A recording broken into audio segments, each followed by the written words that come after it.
إن الحمد لله نحمده ونستعينه ونستغفره ونعوذ بالله من شرور أنفسنا ومن سيئات أعمالنا من يهده الله فلا مضل له ومن يضلل فلا هادي له وأشهد أن لا إله إلا الله وحده لا شريك له وأشهد أن محمدا عبده ورسوله يا أيها الذين آمنوا اتقوا الله حق تقاته ولا تموتن إلا وأنتم مسلمون يا أيها الناس اتقوا ربكم الذي خلقكم من نفس واحدة وخلق منها زوجها وبث منهما رجالا كثيرا ونساء واتقوا الله الذي تساءلون به والأرحام إن الله كان عليكم رقيبا يا أيها الذين آمنوا اتقوا الله وقولوا قولا سديدا يصلح لكم أعمالكم ويغفر لكم ذنوبكم ومن يطع الله ورسوله فقد فاز فوزا عظيما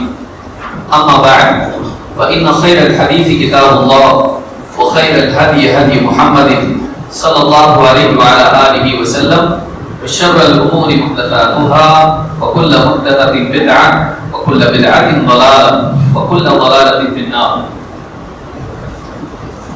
قال النبي صلى الله عليه وسلم المرء مع من أحب رواه البخاري ومسلم. معزز علماء کرام، میرے محترم دینی بھائیوں، نوجوان ساتھیوں، ربیع الاول کا مہینہ جب آتا ہے تو عام طور سے مسلمانوں میں رسول اکرم صلی اللہ علیہ وسلم کی محبت اور اس کے تقاضوں کا تذکرہ چھڑ جاتا ہے. اس دن کو نبی کریم صلی اللہ علیہ وسلم کی پیدائش کے دن کو منانا ایمان کا تقاضا سمجھا جاتا ہے. نبی کریم صلی اللہ علیہ وسلم سے محبت کا اظہار اور اس کا لازمی تقاضا سمجھا جاتا ہے. جو اس دن کو نہ منائیں تو نبی کریم صلی اللہ علیہ وسلم کی محبت میں یا تو جھوٹا قرار پاتا ہے یا ناقص. ایک بڑا طبقہ مسلمانوں کا ایسا ہے جو دین علم سے دور ہونے کی وجہ سے ایسی چیزوں میں مبتلا ہوتا ہے جو کتاب و سنت کی روشنی میں غلط ہے، لیکن اس کو وہ ایسا سمجھتا ہے جیسے پورے دین کا مدار اسی پر ہے. نبی کریم صلی اللہ علیہ وسلم کی دنیا میں تشریف آوری، آپ کا ساری انسانیت کو کتاب و سنت کی رہنمائی عطا کرنا، اپنے عمل سے بہترین اسوہ امت کے لیے چھوڑنا اور دین کو ساری انسانیت کے لیے عام کرنا، یہ بہت بڑی نعمت ہے. ایک مسلمان کے لیے لازم ہے کہ پیارے رسول صلی اللہ علیہ وسلم سے سب سے زیادہ محبت کرے، چاہے وہ مرد ہو یا عورت ہو. اس کے لیے ایمان کا تقاضا ہے کہ پیارے رسول صلی اللہ علیہ وسلم سے محبت کرے، بلکہ کمال ایمان کی علامت ہے کہ اس کے دل میں اللہ کے نبی صلی اللہ علیہ وسلم کی محبت تمام لوگوں سے زیادہ ہے. لیکن اس کا یہ مطلب نہیں ہے کہ وہ اس محبت کے نام پر، اس محبت کے اظہار میں رسول اکرم صلی اللہ علیہ وسلم کی تعلیمات کو پس پش ڈال دیں اور اپنی خواہش سے، اپنی پسند سے، اپنی چاہت سے جو چاہتے کریں. آج ایک بڑا طبقہ مسلمانوں کا نبی صلی اللہ علیہ وسلم کی پیدائش کے دن کو مناتا ہے اور اس کو عید کا نام دیتا ہے، عید میلاد النبی. اور اتنا ہی نہیں بلکہ جو اس دن کو نہ منائے ایسے آدمی کو ابلیس کا ساتھی مانا جاتا ہے اور نبی کریم صلی اللہ علیہ وسلم سے محبت میں ناقص بلکہ محبت میں جھوٹا اور غیر اسلامی انسان قرار پاتا ہے. کوئی یہودی اس کو کہتا ہے، کوئی نصرانی کہتا ہے، یہودی کو ایجنٹ کہتا ہے، نبی کا دشمن کہتا ہے، اسلام کا دشمن کہتا ہے. جتنے چاہے الفاظ اس کے پاس جیسے ہوں اس کے لیے الفاظ استعمال کیے جاتے ہیں. سوال یہ ہے کہ کیا نبی صلی اللہ علیہ وسلم کی محبت کا ایک تقاضا ہے یا نہیں ہے، اور واقعی اسلام میں محبت رسول کا مقام کیا ہے، اس کے تقاضے کیا ہے. آج کے خطبے میں انہی چیزوں پر ہم گفتگو کریں گے۔ اللہ کے نبی صلی اللہ علیہ وسلم کی ایک حدیث ہے جس میں آپ نے فرمایا المرء مع من احب، آدمی اسی کے ساتھ ہوگا جس سے اس کو محبت ہو۔ ایک صحابی اللہ کے نبی صلی اللہ علیہ وسلم کی خدمت میں آئے، کہا اللہ کے رسول آپ جنت میں جائیں گے، آپ اونچے مقام پر ہوں گے، اگر ہم اپنی نیکیوں کی بنیاد پر، اپنے ایمان کی بنیاد پر جنت میں چلے بھی گئے تو آپ کا مقام بہت اونچا ہوگا، آپ سے ملاقات ہوگی نہیں ہوگی، دنیا میں آپ کو ہم نہ دیکھیں ہم بے چین ہو جاتے ہیں، آخرت میں تو آپ کچھ مرتبے پر ہوں گے، پھر وہاں آپ کا دیدار ہوگا نہیں ہوگا۔ اللہ کے نبی صلی اللہ علیہ وسلم نے فرمایا المرء مع من احب، آدمی اسی کے ساتھ ہوگا جس سے اس کو محبت سے۔ اس حدیث میں اللہ کے نبی صلی اللہ علیہ وسلم نے مسلمانوں کو اس بات کی تعلیم دی کہ انسان کے دل میں اگر محبت کسی کے ساتھ ہے، اگر نبی کے ساتھ، صحابہ کے ساتھ، صالحین کے ساتھ اگر اس کے دل میں محبت ہے، محبت سچی ہے، تو ایسے انسان کے اس اچھے حال کی وجہ سے اس کا معال بھی اچھا ہوگا۔ دنیا میں صالحین سے، صحابہ سے، اولیاء سے، انبیاء سے محبت، آخرت میں ان کی صحبت کا انعام اس کو دلانے والی بنے۔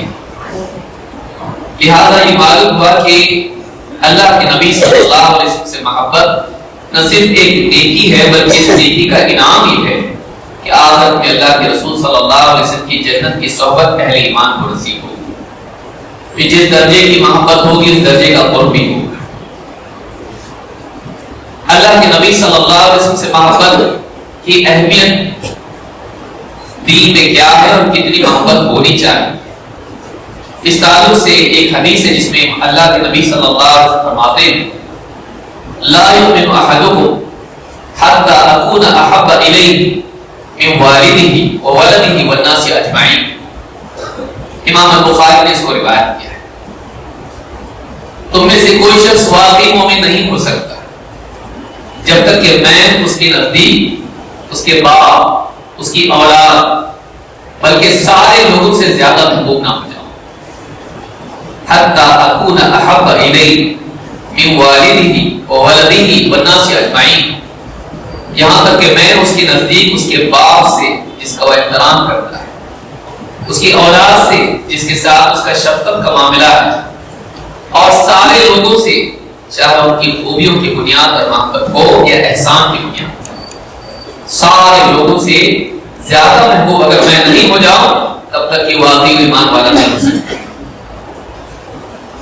صحیح مسلم کی حدیث میں ہے لا یؤمن عبد حتی اکون احب الیہ من اہلہ ومالہ والناس اجمعین، کوئی شخص، کوئی بندہ اس وقت تک کہ واقعی مسلمان، واقعی ایمان والا نہیں ہو سکتا ہے جب تک کہ میں اس کے نزدیک اس کے گھر والوں سے، اس کے مال سے، بلکہ سارے لوگوں سے زیادہ محبوب نہ ہو جاؤں، چاہے اسباب ہوں یا احباب ہوں، ان کے مقابلے میں اللہ کے نبی صلی اللہ علیہ وسلم کی محبت زیادہ ہونی چاہیے۔ اپنی دکان، اپنا مکان، اپنی تجارت، اپنا پیسہ، اپنے زیورات، اپنی ڈگری، اپنا کریئر، ان تمام چیزوں کے مقابلے میں نبی کی محبت زیادہ ہو۔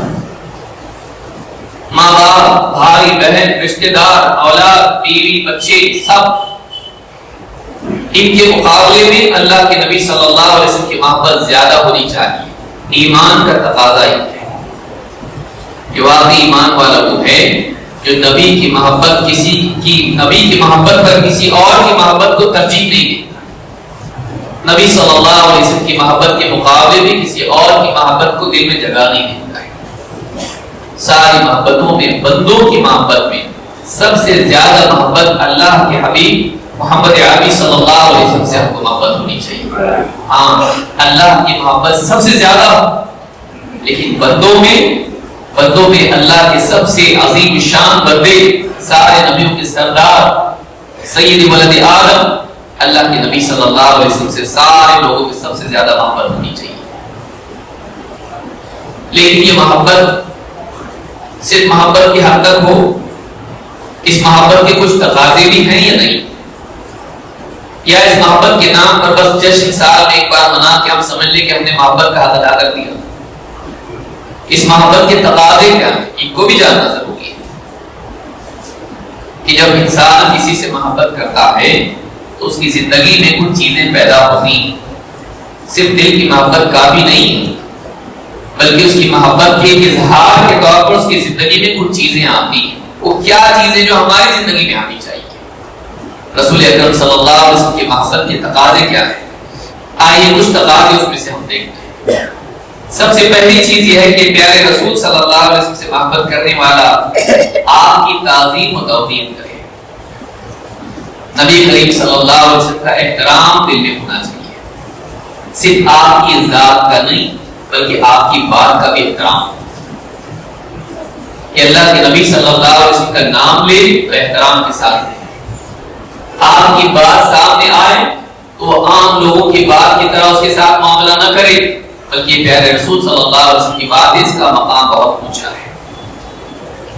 نبی صلی اللہ علیہ وسلم کی موجودگی میں صحابہ اونچی آواز سے بات نہیں کرتے تھے، آپ کو آپ کے نام سے نہیں پکارتے تھے، بلکہ آپ صلی اللہ علیہ وسلم کے سامنے اونچی آواز سے بات کرنے کی بجائے بہت دھیمے سے آپ سے بات کرتے تھے، آپ کا احترام کرتے تھے۔ نبی صلی اللہ علیہ وسلم کا احترام ایمان کا تقاضا ہے۔ لا ترفعوا اصواتکم فوق صوت النبی، اللہ نے ایمان والوں سے کہا کہ نبی کے مقابلے میں اپنی آواز کو اونچا بند کرو۔ ولا تجهروا له بالقول، اور آپ سے ایسی بات مت کرو اونچی آواز سے جیسے دوسروں سے بات کرتے ہو۔ عام لوگوں سے آدمی جس طرح سے بات کرتا ہے، نبی صلی اللہ علیہ وسلم سے ویسی بات نہیں کر سکتا تھا۔ صحابہ بہت ادب اور احترام سے بات کرتے تھے، حتیٰ کہ آپ کے دروازے پر کھٹکھٹاتے تو دوسروں کی طرح آوازیں نہیں دیتے تھے، بلکہ بالکل ناخن سے ایک دم آہستہ سے کھٹکھٹاتے تھے۔ نبی کا احترام ہونا چاہیے۔ اللہ تعالیٰ نے قرآن کریم میں فرمایا اِنَّا أَرْسَلْنَاكَ شَاهِدًا وَمُبَشِّرًا وَنَذِيرًا، اے نبی ہم نے آپ کو گواہ بنا کر، خوشخبری سنانے والا بنا کر اور لوگوں کو خبردار کرنے والا بنا کر بھیجا ہے۔ لِتُؤْمِنُوا بِاللَّهِ وَرَسُولِهِ، تاکہ اے ایمان والو تم اللہ پر اور اس کے رسول پر ایمان لاؤ، اور وَتُعَزِّرُوهُ وَتُوَقِّرُوهُ، اور نبی کا احترام کرو، اس کی توقیر کرو، وَتُسَبِّحُوهُ بُكْرَةً وَأَصِيلًا، اور تاکہ تم اللہ تعالیٰ کی پاکی بیان کرو صبح شام۔ توقِرُوهُ، نبی کا احترام ہونا چاہیے۔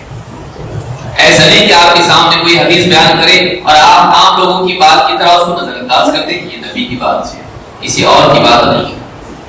بادشاہ کی بات سے بڑھ کے نبی صلی اللہ علیہ وسلم کی بات قانون کی حیثیت رکھتی اسلام ہے۔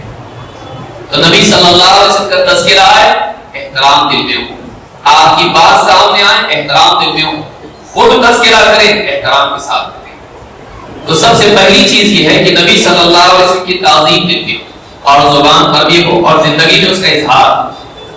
دوسری چیز یہ ہے کہ نبی کریم صلی اللہ علیہ وسلم کی کوئی بھی بات سامنے آئے اس کو مان لیں، اس پر ایمان لائے، آپ کی نبوت پر، آپ کی رسالت پر ایمان لائے، اور جن باتوں کی آپ نے خبر دی ہے چاہے وہ سمجھ میں آئے یا نہ آئے، چاہے اس میں انسان کا دل، اس کا نفس کتنی ہی مخالفت کیوں نہ کرے، اس بات کو مانیے، اس کو تسلیم کریے۔ بعض اوقات کسی چیز پر آدمی عمل نہیں کر پاتا ہے، ماننا ضروری ہے۔ ایک آدمی غریب ہے، زکات نہیں دے سکتا، لیکن زکات اسلام میں ہے، اس کو ماننا ہے۔ ایک آدمی گناہ میں پڑا ہوا ہے، لیکن نبی صلی اللہ علیہ وسلم کی بات آئی ہے، حرام ہے، زنا حرام ہے، جوا حرام ہے، گالی دینا حرام ہے، جھوٹ بولنا حرام ہے، آدمی اس کو تسلیم کر لے، چاہے اس گناہ میں مبتلا ہو، چھوڑنے کی کوشش کرے۔ لیکن یہ نہیں کہ آدمی نبی کی بات سامنے آئی، چونکہ خود اس میں مبتلا ہے، اس بات ہی کو غلط ثابت کرنا شروع کر دیا۔ ایسے تھوڑی چلتا ہے، جھوٹ بولے بغیر تجارت ہوتی ہے کیا؟ دھوکہ دیے بغیر تجارت ہوتی ہے کیا؟ اس دور میں نہیں چلے گا، یہ کفر ہے، اسلام سے نکل جائے۔ امن تیری زندگی میں نہیں آیا، غلطی تھی، لیکن انکار کر دیا تو اسلام سے نکل گیا۔ مان لے اس کو، چاہے نفس کتنا ہی مخالفت کرے، چاہے سمجھ میں آئے یا نہ آئے مان لے اللہ کے نبی صلی اللہ علیہ وسلم اللہ کی طرف سے بولتے ہیں وَمَا يَنْطِقُ عَنِ الْهَوَىٰ إِنْ هُوَ إِلَّا وَحْيٌ يُوحَىٰ. یہ اپنی خواہش نفس سے نہیں بولتے، یہ اللہ کی طرف سے ایک وحی ہوتی ہے، اس وحی کے مطابق بولتے ہیں، اس کو پیش کرتے ہیں، اس کو سمجھاتے ہیں. تو دوسری بات یہ ہے کہ نبی صلی اللہ علیہ وسلم کی بات کو تسلیم کر لے، آپ پر ایمان لائے، چاہے وہ جنت جہنم کی خبریں ہوں، چاہے پچھلی قوموں کے واقعات ہو، چاہے قیامت سے پہلے کے فتنوں کے بارے میں پیشن گوئیاں، چاہے حلال و حرام کے معاملات ہو، چاہے روح کا معاملہ ہو، چاہے قبر کا معاملہ ہو، چاہے کوئی بھی معاملہ ہو، چاہے آدمی اس کی تحقیق دیکھ کے نہ کر سکتا، قبر میں کیا ہوگا معلوم نہیں، بتایا گیا ہے، دیکھنے سے کچھ دکھائی نہیں دیتا ہے، لیکن نبی نے بتا دیا قبر میں عذاب ہوتا ہے، قبر میں راحت ملتی ہے، فرشتے سوالات پوچھتے ہیں، کچھ دکھائی تو نہیں دے رہا ہے، انکار نہ کرے، مان لے، جنت نہیں دیکھی، جہنم نہیں دیکھی، قیامت کا دن نہیں دیکھا، بتا دیا ہمارے نبی نے سچی بات ہے، مان لے اس کو، اس میں شک نہ کرے، اس کا انکار نہ کرے، ایمان لے آئے. اللہ تعالیٰ فرماتا ہے انما المؤمنون الذین آمنوا باللہ ورسولہ ثم لم یرتابوا. ایمان والے تو وہ ہیں جو اللہ اور اس کے رسول پر ایمان لے آئیں، اس کے بعد شک نہ کریں. انکار اور بھی برا ہے، شک نہ کریں صحیح ہے یا غلط ہے، شک نہ کریں، اور اگر آپ یہ بولتے صحیح نہیں ہے تو اس سے آگے کی بات کیجیے. شک ہی منع کر دیا اس میں انکار اپنے آپ آ گیا، بلکہ انکار اس سے برا ہے. اللہ کے نبی صلی اللہ علیہ وسلم کی بات سامنے آ جانے کے بعد اس میں نہ شک کیا جائے اور نہ اس کا انکار کیا جائے. تیسری چیز محبت کا تقاضا، اللہ کے نبی صلی اللہ علیہ وسلم نے جو حکم دے دیا اس کو مانے، جس سے منع کر دیا اس سے رک جائے. آپ کی بات کو حق تسلیم کرے، چاہے اس میں انسان کو اپنا نقصان دکھائی دے، مانے کہ یہ صحیح ہے. آپ نے جس چیز سے منع کر دیا اس سے رک جائیں، اس کو غلط مانے. جس چیز سے آپ نے منع کر دیا، شراب سے، جوئے سے، جھوٹ سے، دھوکے سے، ظلم سے، خیانت سے، مانے کہ ہاں یہ غلط ہے، چاہے اس میں فائدہ دکھائی دے. اللہ کے نبی صلی اللہ علیہ وسلم کے حکم کی تعمیل کرے. اللہ تعالیٰ قرآن کریم میں فرماتا ہے وَأَطِيعُوا اللَّهَ وَرَسُولَهُ إِن كُنتُم مُؤْمِنِينَ. اللہ کی مانو، اس کے رسول کی مانو اگر واقعی تم ایمان والے ہو. تم اپنے آپ کو ایمان والا مانتے ہو پھر تم رسول کی نہیں مانتے. ایسا کیسا ایمان والا جو اپنے آپ کو ایمان والا مانتا ہو لیکن رسول کا فرمان نہ مانتا ہو، ایسا کیسا ایمان والا ہو سکتا ہے؟ واقعی ایمان والا وہ ہوتا ہے جو اللہ اور اس کے رسول کی بات کو مان لیتا ہے، چاہے وہ نفس کے خلاف ہو، چاہے اس میں نقصان دکھائی دیتا ہو. تو اللہ نے فرمایا وَأَطِيعُوا اللَّهَ وَرَسُولَهُ إِن كُنتُم مُؤْمِنِينَ. اللہ کی فرما برداری کرو، اللہ کا حکم مان لو، رسول کا حکم مان لو اگر واقعی تم ایمان والے ہو. ایمان کا تقاضا یہ ہے کہ اللہ اور اس کے رسول کی بات مان لی جائے. عمل جب کرے گا لیکن مان لے اس کو، اور کوشش یہ کرے کہ اگر وہ مکلف ہے اس عمل کا اس کو ضرور کرے، چاہے نفس پر کتنا ہی بھاری کیوں نہ ہو. ابو ہریرہ رضی اللہ عنہ کہتے ہیں، ابو دردہ رضی اللہ عنہ کی بھی حدیث ہے، کہتے ہیں کہ میرے حبیب نے 3 چیزوں کا مجھ کو حکم دیا ہے، جب تک زندہ ہے کبھی نہیں چھوڑوں گا، جب تک زندہ رہوں گا کبھی نہیں چھوڑوں گا. 1 3 دن کے روزے رکھنا، مہینے میں 3 دن کے روزے رکھنا، اور اسی طرح سے 4 کی نماز کا صلاۃ الضحیٰ کا اہتمام کرنا، اور اس بات کا حکم دیا ہے کہ میں سونے سے پہلے وتر کی نماز پڑھوں. میں کبھی نہیں چھوڑوں گا اس کو، کیونکہ مجھ کو یہ حکم دیا ہمارے نبی صلی اللہ علیہ وسلم. تو ان سے یہ بات کی تھی اللہ کے نبی صلی اللہ علیہ وسلم نے، صحابہ جو حکم دے دیا اس کو مانتے تھے. ایک صحابی سے کہا کہ کبھی کسی سے کچھ مانگنا مت. ان کا اگر چابک بھی نیچے گر جاتا تھا سواری سے خود اترتے تھے، اس کو اٹھاتے تھے، کسی کو بولتے نہیں تھے کہ مجھ کو دو. صحابہ ایسے تھے، حکم دے دیا ماننا ہے، منع کر دیا روکنا ہے. ہماری زندگی میں اگر واقعی رسول صلی اللہ علیہ وسلم کی محبت اس مقام پر ہے جس مقام پر ہونی چاہیے، تو نبی صلی اللہ علیہ وسلم کا حکم پورا کرنا اور آپ کی منع کی بھی چیزوں سے روکنا ہماری زندگی میں ہونا چاہیے. اللہ تعالیٰ قرآن کریم میں فرماتا ہے وَمَا آتَاكُمُ الرَّسُولُ فَخُذُوهُ وَمَا نَهَاكُمْ عَنْهُ فَانتَهُوا. جو کچھ رسول تم کو دے لے لو، جس سے روک دے رک جاؤ، جو تمہیں دے لے لو، جو باتیں تم کو بتائیں انہیں قبول کرو، جو شریعت تم کو دے اسے تسلیم کر لو، جو احکام تم کو دے انہیں قبول کر لو، اور جس سے روک دے منع کر دے اس سے رک جاؤ، جس سے منع کر دے اس سے رک جاؤ۔ یہ اہل ایمان کا شعار ہے کہ وہ رسول صلی اللہ علیہ وسلم کی بات کو گرنے نہیں دیتے تھے۔ ہماری زندگی میں یہ ہونا چاہیے، واقعی محبت ہے رسول کی مان کے دکھاؤ، واقعی اللہ سے محبت ہے رسول کی اتباع کر کے دکھاؤ۔ زندگی میں ہونا چاہیے، ہم باتوں میں رہ گئے ہیں، ہم نے علم کو عمل کا بدل بنا لیا ہے، ہم کو سب معلوم ہے، ہم کو توحید معلوم ہے، گویا کہ ہم توحید میں کامل ہو گئے، ہم کو سنتیں معلوم ہیں، ہم گویا کہ سنت کے پابند ہو گئے۔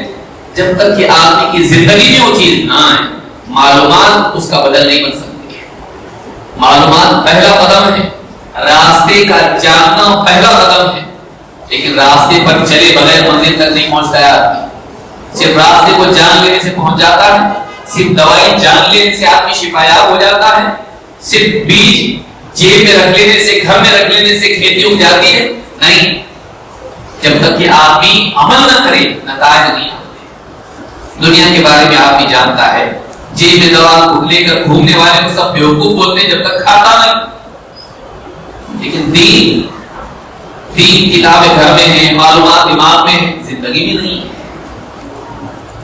زندگی میں نہیں ہے۔ اس کو کوئی بیوقوف نہیں کہتا ہے، بلکہ یہ سب سے زیادہ بیوقوف ہے کہ دنیا کا سیاح ہے لیکن دین کا بیوقوف نہیں ہے، دنیا کا عقل مند ہے لیکن آخرت کا بیوقوف نہیں ہے۔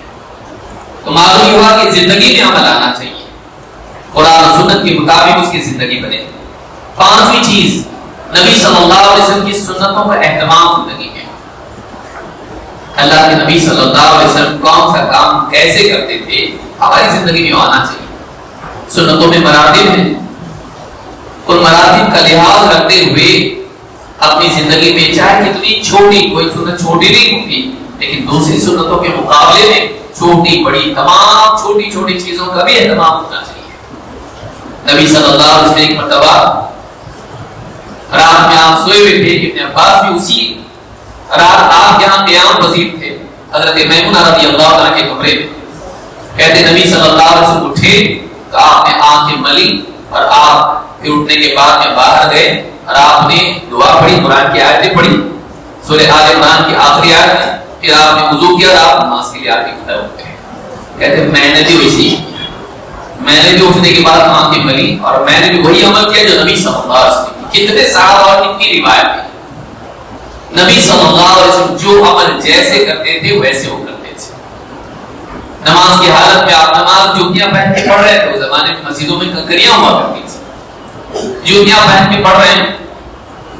نمازی کی حالت میں آپ نے جوتیاں اتار دی، جن صحابہ نے جوتیاں پہنی ہوئی تھی انہوں نے بھی جوتیاں اتار دی۔ نماز کے بعد اللہ کے نبی صلی اللہ علیہ وسلم نے پوچھا تم نے کیوں کیا ایسا؟ کہا آپ نے کیا تو ہم نے بھی کیا۔ کہ جبریل میرے پاس آئے کہا آپ کی جوتیوں میں نجاست ہے اس لیے میں نے جوتیاں اتار دی، لہٰذا تم میں سے کوئی آئے مسجد آئے تو باہر اپنی جوتیوں کو دیکھ لے، ان میں کوئی نجاست ہے تو ان کو رگڑ کے صاف کر دے۔ صحابہ نبی صلی اللہ علیہ وسلم کو دیکھ کر عمل کرتے تھے۔ آج ہماری زندگیوں میں سنتیں ہیں، کھانے پینے کی سنت، سونے جاگنے کی سنت، مسجد میں داخل ہونا، خارج ہونا، کتنے اعمال ہیں۔ ہم بچوں کو کتنی سنتیں سکھاتے ہیں۔ رسول اکرم صلی اللہ علیہ وسلم کا طریقہ کیا ہے، نماز کا طریقہ کیا ہے، روزے کا طریقہ کیا ہے، گھر میں آنے جانے میں سلام بھی ہماری زندگی سے نکلتا چلا جاتا ہے۔ بچہ اسکول جاتا ہے سلام کر کے جاتا ہے، بائے بائے کر کے جاتا ہے۔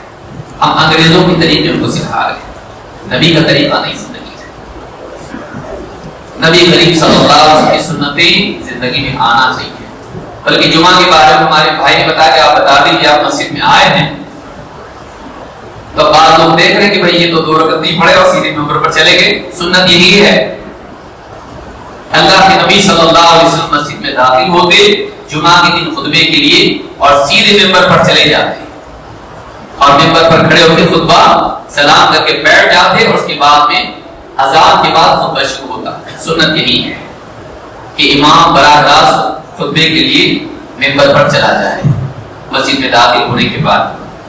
ہاں اگر کوئی آتا ہے اور تاخیر ہے تو پھر وہ بیٹھنے سے پہلے اگر اس کو نیچے بیٹھنا ہے ممبر پر نہیں تو پھر وہ 2 رکعت پڑھ کے ہی بیٹھے گا۔ یہ سنت ہے اللہ کے نبی صلی اللہ علیہ وسلم. لہذا رسول اکرم صلی اللہ علیہ وسلم کی سنتوں کا اہتمام زندگی میں ہونا چاہیے. اللہ تعالیٰ فرماتا ہے قل ان کنتم تحبون اللہ فاتبعونی یحببکم اللہ ویغفر لکم ذنوبکم واللہ غفور رحیم. اے نبی آپ کہہ دیجیے اگر تم واقعی اللہ سے محبت کرتے ہو تو میری بھی بات کرو, اللہ بھی تم سے محبت کرے گا, اور اتنا ہی نہیں بلکہ تمہارے گناہوں کی مغفرت بھی کرے گا, کیونکہ اللہ تعالیٰ بڑا مغفرت کرنے والا, رحم فرمانے والا ہے. تو معلوم یہ ہوا کہ اللہ کی محبت کا تقاضا بھی کہ بندہ ایک ایمان والا نبی کریم صلی اللہ علیہ وسلم کی سنتوں کا اہتمام کرے. تو اللہ کی محبت کا تقاضا, رسول کی محبت کا تقاضا یہ ہے کہ انسان کی زندگی میں, ایک مومن کی زندگی میں سنتیں ہوں. ہم معلوم کریں نیند سے اٹھنے کے بعد کون سی دعا پڑھتے تھے اللہ کے رسول صلی اللہ علیہ وسلم, سوتے وقت بھی کیا پڑھتے تھے, کھانے کے بعد کی کون سی دعائیں, مسجد میں داخل ہونا, خارج ہونا, بیت الخلا میں داخل ہونا, باہر نکلنا, کتنی ساری چیزیں کہاں ہماری زندگی میں. اللہ رب العالمین اس کے ہم کو توفیق عطا فرمائے. محض دعوے کرنے سے انسان کے اندر کیا ہے یہ ثابت نہیں ہوتا ہے. انسان کا عمل بتاتا ہے کہ واقعی اندر کیا ہے. نل کھولنے سے معلوم ہوتا ہے کہ اندر پانی برتن میں ہے کہ نہیں. تو اصل چیز یہ ہے جو باہر ظاہر ہوتی ہے, اندر کیا ہو اللہ جانتا ہے. لیکن انسان کی زندگی بتاتی ہے کہ واقعی اس کے اندر رسول کا احترام, رسول کا مقام, رسول کی بات کا پاس لحاظ اور یہ ساری چیزیں کتنی کس درجے کی. اللہ رب العالمین ہم سب کو نبی کریم صلی اللہ علیہ وسلم کی محبت کی توفیق عطا فرمائے اور آپ کی سنتوں کے اہتمام کی توفیق عطا فرمائے. اقول هذا واستغفر الله لي ولكم.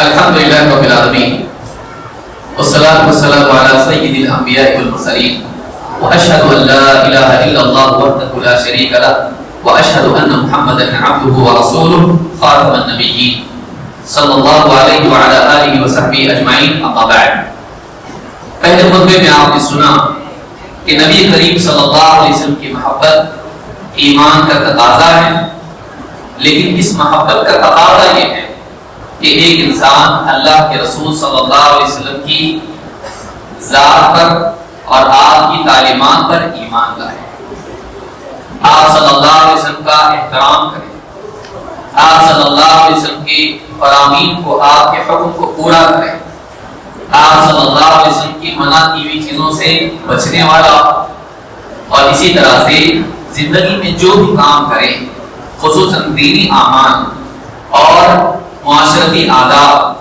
اس میں اللہ کے نبی صلی اللہ علیہ وسلم کی سنت اور آپ کے طریقے کا انتظام و اہتمام کریں. اسی کے ساتھ یہ بھی ضروری ہے اور نبی کریم صلی اللہ علیہ وسلم کی محبت اور آپ کے احترام کے تقاضوں میں سے ہے, بلکہ احسان مندی کے جذبے کا نتیجہ ہے کہ جب بھی نبی کریم صلی اللہ علیہ وسلم کا نام آئے وہ آپ صلی اللہ علیہ وسلم پر درود پڑھیں. اللہ تعالیٰ نے قرآن کریم میں فرمایا ان اللہ وملائکتہ یصلون علی النبی یا ایھا الذین آمنوا صلوا علیہ وسلموا تسلیما. اللہ تعالیٰ اور اس کے فرشتے اس نبی پر درود بھیجتے ہیں, تو اے ایمان والو تم بھی اس نبی پر خوب خوب درود السلام بھیجو.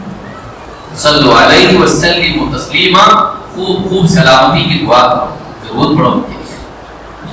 اللہ کے نبی صلی اللہ علیہ وسلم کا جب بھی نام آئے, جب بھی آپ کا تذکرہ آئے, چاہے نام نہ آئے, آپ کا تذکرہ بھی اگر آ جائے, اس مجلس میں آدمی کو چاہیے کہ وہ آپ پر درود پڑھنے والا ہو. اسی طرح سے اللہ کے نبی صلی اللہ علیہ وسلم کی محبت کے تقاضوں میں سے کہ آپ کے صحابہ اور آپ کے اہل بیت کی تعظیم کریں اور ان کا احترام کریں اور ان سے محبت کریں, جس میں خاص طور سے خلفائے راشدین اور اسی طرح سے آپ کے اہل بیت, آپ کے گھر والے ہیں, آپ کے قریبی رشتہ دار ہیں جو اہل ایمان میں سے تھے, ان کا احترام کریں, ان سے محبت کریں, ان سے خصوصی محبت کریں. صحابہ کی شان میں گستاخی نہ کریں, کیونکہ اللہ کے نبی صلی اللہ علیہ وسلم نے سے منع کیا ہے.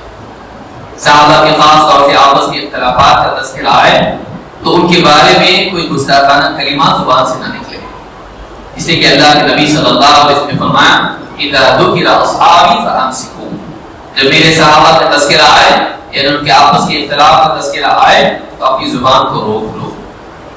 ایسا نہ ہو کہ کسی صحابی کے بارے میں آپ کی بدزبانی کی وجہ سے آپ کی آخرت خراب ہو جائے۔ لہٰذا یہ باتیں ہیں جس کا لحاظ ایک مسلمان کو رکھنا چاہیے۔ مزید یہ کہ اللہ کے نبی صلی اللہ علیہ وسلم کے محبت کے تقاضوں میں سے یہ بھی ہے کہ آپ کی تعلیمات کو عام کرنے کی کوشش کریں۔ جو باتیں اللہ کے نبی صلی اللہ علیہ وسلم کی سنیں انہیں عام کرنے کی کوشش کریں، سنتوں کو عام کرنے کی کوشش کریں، صرف اپنی زندگی تک اپنے عمل تک محدود نہ رکھیں۔ اللہ کے نبی صلی اللہ علیہ وسلم نے ایسے آدمی کو دعا کی جو اللہ کے رسول صلی اللہ علیہ وسلم کی باتوں کو سنے اور انہیں دوسروں تک پہنچائے۔ آپ نے فرمایا نضر اللہ امرأ سمع منا حدیثا فحفظه حتى يبلغه غیرہ، اللہ تعالیٰ خوش رکھے اور تازہ رکھے ایسے انسان کو جو ہم سے کوئی بات سنے، ہماری حدیث سنے اور اسے یاد رکھے اور یہاں تک کہ دوسروں تک پہنچا دے۔ جو آدمی تین کام کرتا ہے اس کے لیے اللہ کے نبی صلی اللہ علیہ وسلم نے خوش رہنے کی، تر و تازہ رہنے کی دعا دی ہے، دنیا میں بھی اور آخرت میں بھی۔ وہ تین کام کیا ہیں؟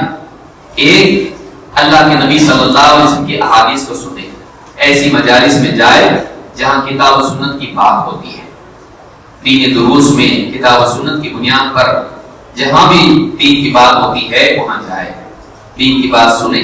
سمع منا حدیثا، نمبر دو، فحفظه، دھیان سے سن کے اس کو یاد رکھے، دھیان سے سنیں اس کو یاد رکھے یہاں تک کہ دوسروں تک پہنچا دے۔ تیسرا کام، حتی یبلغه غیرہ، کتنے خطبات ہم سنتے گھر والوں کو نہیں بتاتے، دین کی باتیں ہم تک پہنچتی گھر والوں کو نہیں بتاتے، اسی طرح سے اپنی جہالت میں پڑے رہتے ہیں اور دنیا سے چلے جاتے ہیں۔ وبال کس پر ہے؟ کلکم راع وکلکم مسئول عن رعیتہ، تم میں سے ہر ایک نگراں ہے، اس سے اس کے ماتحتوں کے بارے میں پوچھا جائے، بیوی کے بارے میں، بچوں کے بارے میں ہم سے پوچھا نہیں جائے گا۔ ہم دین کی کتنی باتیں گپیں کرتے ہیں، گھنٹوں باتیں کرتے ہیں، بحث و مباحثے کرتے ہیں، سنتوں پر، تراویح کی رکعتوں پر، فرض نماز پر، وتر پر، کبھی کسی حلال و حرام پر، لیکن یہی تذکرے ہمارے چائے کی دکان پر ہوتے ہیں لیکن اپنے مکان پر نہیں ہوتے۔ باہر ہم علامہ بن جاتے ہیں، دین کے داعی بن جاتے ہیں، دین کے لیے لڑنے والے بن جاتے ہیں، لیکن جب گھر میں جاتے ہیں، گھر میں ہم کھانا پینا کھا کے فارغ ہو جاتے ہیں، سو جاتے ہیں، کبھی بیوی کو لے کے بیٹھتے نہیں، اس سے دین کی باتیں نہیں کرتے، کبھی اولاد کو لے کے بیٹھتے نہیں، ان کو دین نہیں سکھاتے۔ کیوں نہیں؟ اس لیے کہ وہاں پر وہ کریڈٹ نہیں ملتا ہے، وہاں پر آدمی بڑا ثابت نہیں ہوتا ہے، اس کے علم کا اظہار نہیں ہوتا ہے، اس کو وہ لذت نہیں ملتی جو باہر میں۔ گھر میں جائے، گھر والوں کو دین سکھائے اور گھر والوں کے لیے انتظام کرے کہ وہ ایسی مجالس میں جائیں جہاں دین کی بات ہوتی ہے۔ ہاں، لیکن ایسی مجلسوں میں نہ بھیجیں جہاں بدعات اور خرافات ہوتی ہوں اور جہاں پر غلط باتیں سکھائی جاتی ہیں، انہی مجالس میں بھیجیں جہاں پر کتاب و سنت کی بات ہوتی ہے۔ اللہ رب العالمین ہم سب کو اس بات کی توفیق عطا فرمائیں کہ ہم واقعی اللہ کے نبی صلی اللہ علیہ وسلم سے محبت کرنے والے بن جائیں اور آپ کی محبت کا حق ادا کرنے والے، اس کے تقاضے کو پورا کرنے والے بنیں۔ اللہ رب العالمین سارے مسلمانوں کے مسائل کو حل فرمائیں، ان کے فقر و فاقے، بیماریاں اور جو بھی مسائل زندگی کے ہیں، اللہ رب العالمین امت مسلمہ کے حال پر رحم فرمائیں۔ جو بھی مسلمان دنیا میں جس علاقے میں بھی جس اعتبار سے بھی پریشان ہیں، اللہ تعالیٰ اس کی پریشانی کو دور فرمائے۔ اے اللہ ہمارے گناہوں کو معاف فرما، ہماری نیکیوں کو قبول فرما، ہمیں نیک توفیق عطا فرما، ہمیں ایمان اور تقویٰ کی توفیق عطا فرما، پیارے رسول صلی اللہ علیہ وسلم کی سنتوں کا اہتمام کرنے کی توفیق عطا فرما، ہمارے دلوں کو تیری محبت سے، تیرے رسول صلی اللہ علیہ وسلم کی محبت سے بھر دے اور اس محبت پر کسی اور محبت کو ترجیح دینے سے ہم سب کی حفاظت فرما۔ مسلمانوں کو بدعات سے محفوظ رکھ، انہیں علم دین حاصل کرنے کی توفیق عطا فرما۔ مسلمان معاشی اعتبار سے جہاں بھی پریشان ہیں انہیں حلال اور برکت والا رزق عطا فرما۔ جو زندگی میں بیماری یا کسی اور اعتبار سے پریشان ہیں ان کے لیے شفا کے فیصلے فرما۔ ان اللہ یأمر بالعدل والإحسان وإیتاء ذی القربى وینہی عن الفحشاء والمنکر والبغی یعظکم لعلکم تذکرون۔ اذکروا اللہ یذکرکم وادعوہ یستجب لکم ولذکر اللہ تعالی اعلی واولی واکبر۔